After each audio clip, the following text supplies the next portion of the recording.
Oi para todo mundo, falando da Parashá com o Rabino Roni Hadid. A gente está na Parashat Matot. E na Parashat Matot a gente encontra alguns pontos importantíssimos aqui. Um dos pontos, tem dois pontos que eu gostaria de enfatizar na Parashá. O primeiro ponto fala da divisão do Shalal, do Mutim, se fizer isso? É o despojo de guerra. Despojo de guerra. Despojo de guerra. Espojos ou despojo? Algo assim. Do que eles conseguiram conquistar na guerra contra Midian. Sim. E Deus ordena que seja feita uma divisão entre as pessoas que estavam na guerra e as pessoas que ficaram em casa. Ficaram em casa não quer dizer que ajudaram na guerra também, né? Aqui em Israel se divide na Tzavá, tem os Hayalim Kravim, ou seja, os soldados de frente, e tem os Hayalim Jobnikim. Jobnikim é da palavra job, né? Trabalho, que é a turma do escritório, né? Tem a turma que vai guerrear, e tem aquela turma que está no escritório trabalhando, fazendo as coisas importantes que tem que ter, que um exército tem que ter também vários trabalhadores também de escritório. Quando muitas vezes as pessoas, especialmente num país que lamentavelmente, né, tem que sobreviver em torno de países tão extremos, tão extremistas, existe às vezes uma tensão entre esses dois grupos. Quando as pessoas que são soldados de guerra dizem, a gente é soldado de guerra, a gente está lutando, a gente está no Shetar, né? A gente está em território aberto e vocês estão tranquilos lá, tomando o teu cafezinho no escritório, a gente merece muito mais do que você. E vem aqui o Passuco da Torá e diz, não, a divisão vai ser feita igual por igual. E existem lugares também que os nossos sábios explicam que eles aprenderam isso, na verdade, do Avraham Avinu também. Que o Avraham Avinu também, quando ele fez a guerra contra os 5 reis, a divisão foi feita, ele tinha um grupo também que ajudaram ele, que era Aner, Eshkon e Mamre, que eram 3 pessoas que ajudaram ele na guerra, mas ajudaram só na parte tática da guerra. E apesar disso, a divisão foi feita também, ele falou, dá para eles também, tem que ser igual. E na minha opinião, existe uma ideia que quer ser passada da Torá aqui, que na verdade a lógica diria o contrário. Quem trabalhou mais duro vai receber mais, quem trabalhou menos duro vai receber menos, não é assim? Então a gente parece que está falando do socialismo na Torá. Você está falando quem trabalhou mais duro e quem trabalhou mais fácil. Eu, por exemplo, a mim é muito mais fácil eu sair e andar por aí, conversar com algumas pessoas e fazer alguns encontros fora do escritório. Me ponho 8, 10 horas seguidas no escritório trabalhando no computador, escrevendo, a minha cabeça começa a fundir. Estagnar. E é muito difícil. Então, a gente sabe que esse negócio de dificuldade e facilidade é muito relativo. Subjetivo. É subjetivo também e muito pessoal e individual. Então, para o que é difícil para mim pode ser fácil para você e o contrário, e vice-versa. Então, a pergunta é o que cada um tem que fazer. A pergunta é de cada um de nós o que a gente tem que se esforçar. Tem o guerreiro, ele tem que se esforçar fazendo guerra da melhor maneira possível. E quem está na retaguarda, trabalhando no escritório, também tem que trabalhar da melhor maneira possível. Então a pergunta nossa pessoal, o desafio não é o que eu tenho que fazer, é como eu faço. A pergunta é se o que eu posso fazer. O que eu posso fazer e a minha missão no mundo, se eu estou desempenhando ela como tem que ser feita. Porque muitas vezes a gente tem uma função que as pessoas acham, isso não é uma posição muito importante, o teu trabalho não é muito importante. A pergunta é se você faz esse trabalho da melhor maneira possível. Existe um Midrash que fala do Hanor, que era antes dos nossos patriarcas, uma das primeiras pessoas que tem na criação do mundo, e perguntaram para ele de que o Hanor era um tzadik grande. Ele falaram que ele era tzadik, ele era sandlar, ele fazia sapatos para as pessoas. Sapateiro. A gente vê que existe sandália. Milhares de anos encontraram os arqueólogos. Talvez é dele. Os arqueólogos, talvez é dele ou de um dos clientes dele. E o Hanor fala que quando eu faço Ihudim, que Ihudim era tipo unificar o nome divino, parece coisas de meditações altíssimas de Kabbalah. Que é a meditação que você fazia? Ele falava, quando eu fazia essa sandália, eu penso de fazer ela da melhor maneira possível para a pessoa que vai usar ela. Quer dizer, eu estou totalmente ligado de corpo e alma no trabalho, nessa manufatura, nesse artesanato que eu estou fazendo aqui, para que ela seja feita da melhor maneira possível. Isso é O que isso tem a ver com Yudiut?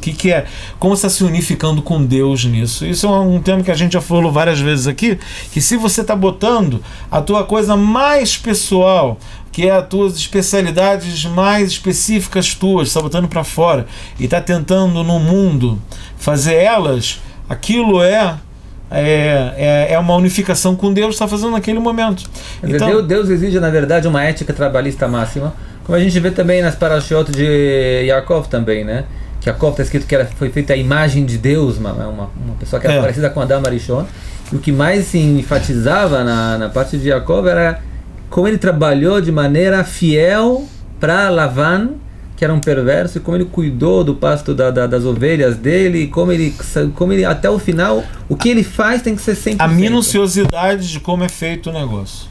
Isso aí é como se fala, que a Kadosh Hunimtza, Deus está nos pequenos detalhes. O que quer dizer que Deus está nos pequenos detalhes? Que nos detalhes pequenos de um trabalho, você vê quanta pessoa se dedica, ela está realmente ligada àquilo que ela está fazendo. Eu, por exemplo, não posso ser um relojoeiro suíço, porque eu não tenho nenhum amor por pequenas engrenagens. Mas alguém que tem um amor muito grande por pequenas engrenagens e tal, ele está conectado com aquilo, ele vai fazer aquele trabalho da melhor maneira possível. Isso é diferente, e por isso que o shlal, realmente, os despojos de guerra, tem que ser divididos de maneira irmanamente entre os guerreiros e os não guerreiros. Os não guerreiros também fizeram o trabalho deles. Por exemplo, em Israel, os cozinheiros não são uma classe no exército que é tão... não é um grande elogio, alguém, ou uma grande respeito em Israel tem por se você ser cozinheiro no exército. E as pessoas falam, como é que o cozinheiro no exército, eles ganham uma semana, eles são invejados que eles trabalham uma semana e uma semana eles estão em casa. Eles têm uma semana de férias intercalado. Isso ninguém recebe uma coisa dessa.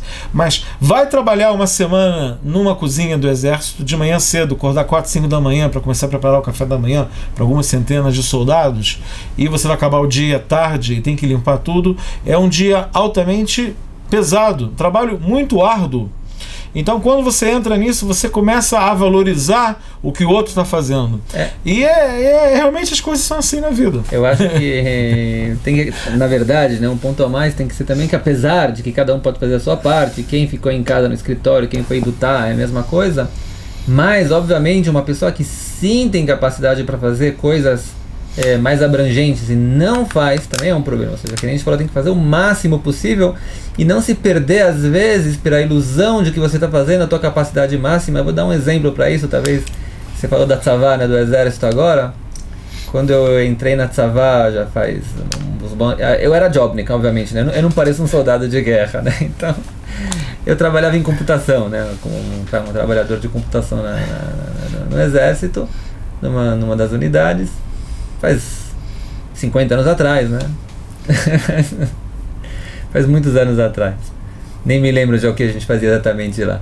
De qualquer maneira, quando eu entrei na tzavá, tem o que se chama do Bakum. Bakum, como se traduz isso, né? O centro de absorção e seleção dos soldados. Sim. E naquele tempo, hoje em dia o pessoal já está mais desenvolvido. Naquele tempo você entrava lá e ficava às vezes por dias lá dentro circulando até encontrarem o que você vai fazer na tzavá, qual vai ser a tua função na tzavá, né? Então a gente entrou um grupo de soldados lá, eu e mais um grupo de soldados, pessoas muito simplórias, né, simples. E aí falaram, bom, não tem o que fazer com vocês, eles vão trabalhar na cozinha hoje. Mandou todo mundo para a cozinha, né? E na cozinha tinha o que se chama Girassara. A Sara é aquele comandante da cozinha, né? Você vai, limpa aqui, você vai lá, você leva aqui, você vai dando ordem para todo mundo, né? Gritando. E tinha um rapaz do meu lado que falou assim, olha que função importante esse cara tem, né? Ele dá ordem para todo mundo, ele é um comandante, eu quero ser chefe da cozinha. Porque eu tô vendo como é uma coisa tão... Eu falei pra ele, olha, se você gosta de cozinha, se você se sente conectado com quem você gosta, tem uma conexão, você gosta, então talvez seja a sua função, é o melhor que você possa fazer. Mas, às vezes, não perda a cabeça. O que parece, às vezes, para você agora, que é o ponto máximo que pode ser chegado, existem comandantes mais altos. Pode chegar a ser comandante de linha, um comandante de uma unidade, um comandante de uma, sei lá, de um batalhão. Existem posições mais altas.